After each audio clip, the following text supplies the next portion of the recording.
Hello, beautiful people. My name is Caitlin, and welcome to my channel. Today, for you guys, I have my first half of my May wrap-up because, like last month, I have found myself reading quite a few books already, and it's only May 15th. So I'm going to be doing my first half of the month wrap-up right now, and then the second half at the end of the month. So it's not like a million books at the end of the month. So today I'm going to go through the first 4 books I've read this month. Here's a little sneak peek at what they are. The first book I read this month is a book that I've been meaning to read for forever, and that is The Things I Carried by Tim O'Brien. This is a classic novel that takes place in Vietnam, and it is kind of a collection of short stories that encompass a larger novel as a whole. And it's all about the importance of storytelling and what true storytelling is and what it does. I thought this book was absolutely beautiful, and I can't believe I haven't read it yet. I recommend for you to read it. It is beautifully written. I wanted to underline so many lines. It's heartbreaking, it's brutal, it doesn't hide anything, and I almost cried in the last chapter.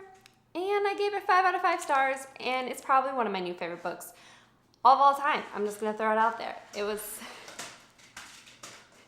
Sorry, my dog was just going through the blinds, so all the light just came through. It's fine. As I was saying, this book is one of my new favorites, 5 out of 5 stars.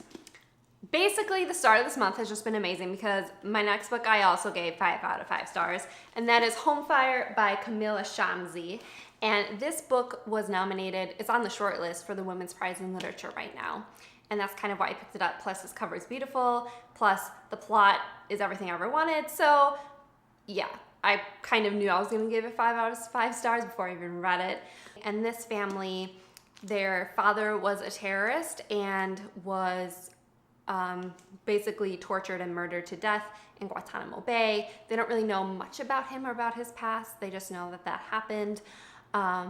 There's 2 sisters and 1 brother. The 2 sisters are amazing characters. We follow them and the brother throughout the novel. Absolutely loved them. I loved their relationships together. One of the sisters and the brother are twins, and I really loved that relationship. What ends up happening is that the brother is radicalized and is sent to Syria, and shortly after he realizes he does not want to be a part of ISIS anymore and he wants to get back home. So it is that relationship with the family and that complicated political situation, and it is heartbreaking, it is beautiful, it covers so many issues that are so important, such as Islamophobia and family and politics and terrorism and just everything. I literally gasped out loud when I read the last page. I'm still in shock from it, and it's gonna stick with me for a really long time. I could not recommend this book enough. You need to read this book because I need to talk about it with someone, and maybe that someone's you, so let's talk about it. Now, the next book, I started off with 2 5 out of 5 star books, and then I went down to the other extreme and gave a book a 1 star. And that is Sea of Monsters by Lane Leave. It is a collection of her prose and poetry. I've read all of Lane Leave's poetry before, all of her collections thus far. I think she has 4 or 5 of them out right now. And they were pretty good. Some I gave 3 stars, some I gave 4 stars, but none of them I really disliked per se. So I was intrigued to give this a try because the cover is beautiful and because I've had good luck with her in the past. But this collection was just so nothing. It was a real struggle to get through. Everything was so simple. Here's a poem. I don't think you need to be in love to write, but you had to have been once. No. I gave this 1 star. I'm sorry. And then we went back up in the ratings, and I gave another book 5 out of 5 stars. And I want to thank Da Capo Press for sending this book to me for review, and that is So You Want to Talk About Race. And this book, I think, is a must-read for everyone in America, in the world. Everyone should read this.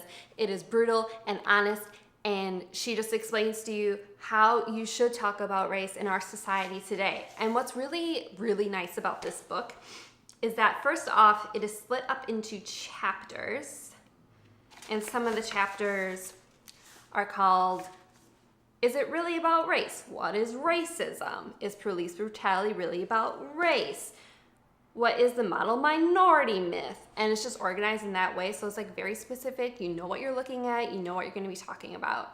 And then my favorite part of this book is she takes you through like different scenarios and tells you like, this is what you should say and this is what you should be focusing on. So it was very, obviously we're not going to stop racism completely tomorrow, but it was a really good guidebook on how to go about having the conversation that we need to have about race in America today. And it was shown to you in a way where it's not intimidating. Yes, it can be uncomfortable at times, and it will be uncomfortable at times, but being uncomfortable is going to be worth it in the end. Yeah, 5 out of 5 stars, cannot recommend it enough. You will see an even longer review of this book in wrap up I'm doing with DeCapo Press. They sent me a few books. So at the end of the month, I'll be reviewing all those books in a longer wrap up. So these are all the books I've read so far this month. I'd say it's off to a pretty good start, and I'm really excited to see what happens next, what I'm gonna read next. I don't even know what I'm gonna read next. If you have any recommendations, I'm all ears. I hope you guys have a most beautiful day. Thanks for hanging out with me, and I'll see you soon. Bye.